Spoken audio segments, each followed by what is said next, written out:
नमस्कार, मैं सुधीर आपका स्वागत करता हूं अपने YouTube चैनल पर।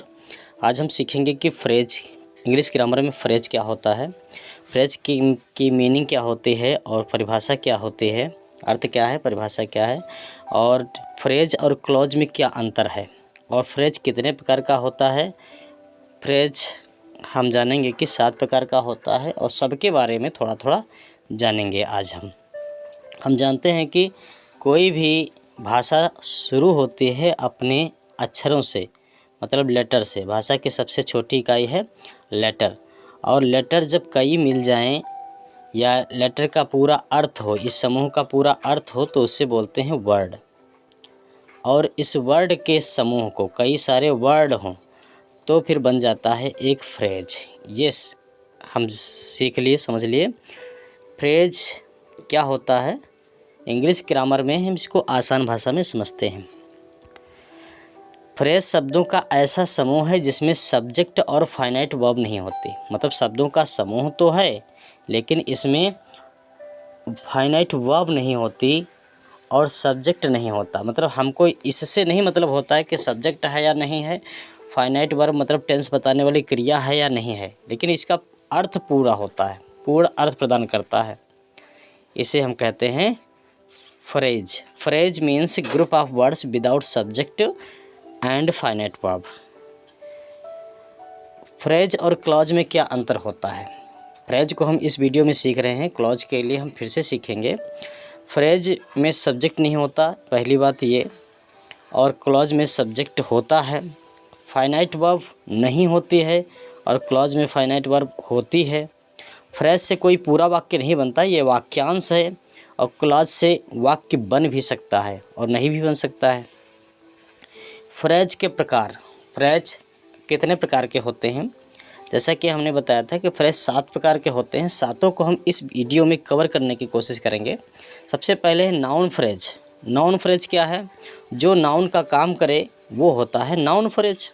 जैसे अ ब्यूटीफुल गर्ल, इसमें हेड वर्ड तो गर्ल है लेकिन अ ब्यूटीफुल सब एक ही वाक्यांश को दिखा रहे हैं, एक ही नाउन को दिखा रहे हैं, इसलिए नाउन क्लॉज है।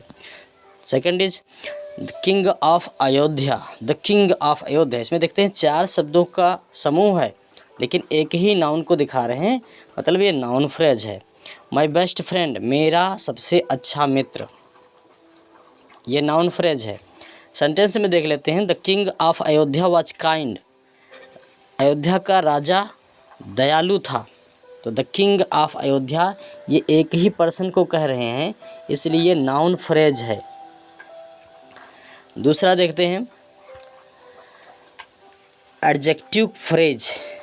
एडजेक्टिव फ्रेज जो नाउन की क्वालिफिकेशन, क्वालिटी बताए, जो क्वालिटी बताए, मतलब कि उसकी विशेषता बताए। जैसे फुल ऑफ कॉन्फिडेंस, विश्वास से भरा हुआ, आत्मविश्वास से भरा हुआ।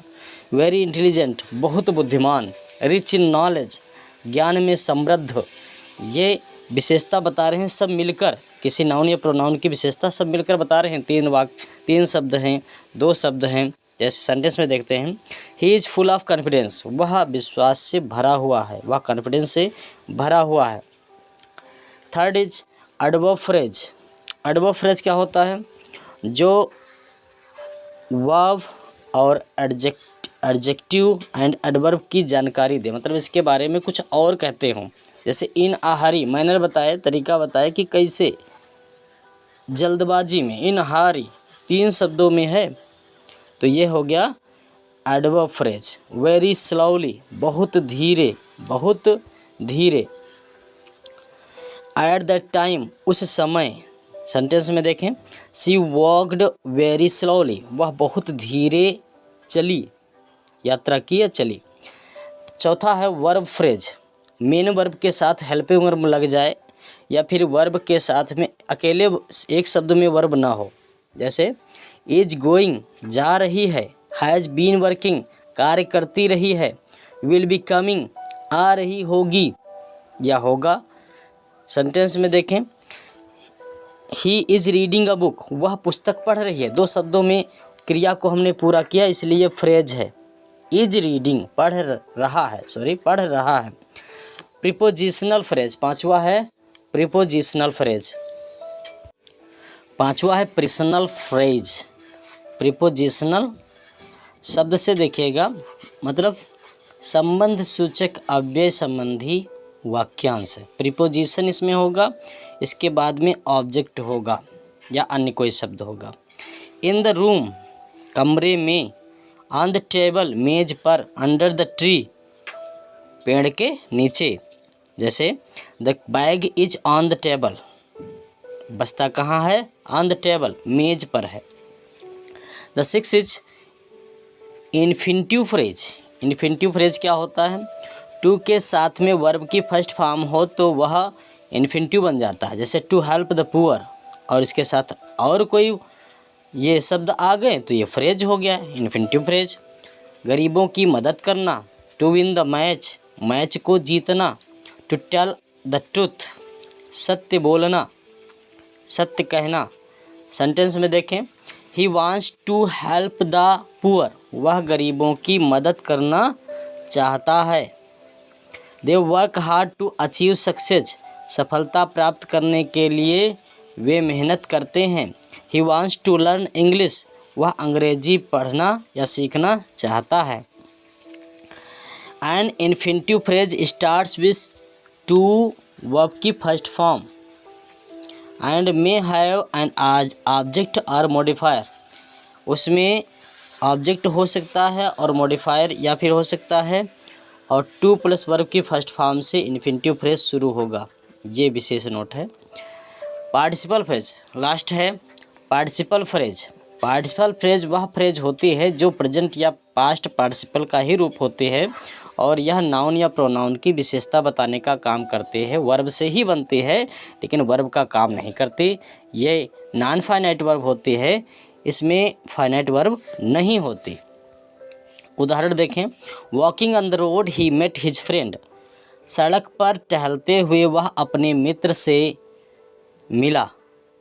तो सड़क पर टहलते हुए, वॉकिंग ऑन द रोड, ये है हमारा participle phrase. Broken by failure, सफलता से टूटकर।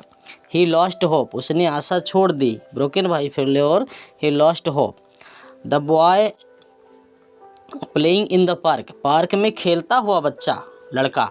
इज माई ब्रदर, मेरा भाई है। पहचान देखें, इसकी क्या पहचान है?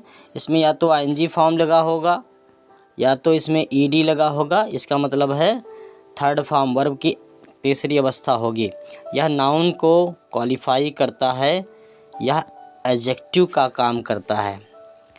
तो अगर वीडियो पसंद आया हो तो लाइक कीजिएगा, चैनल को सब्सक्राइब कीजिएगा नए हैं अगर तो। बहुत बहुत धन्यवाद, बहुत बहुत आभार।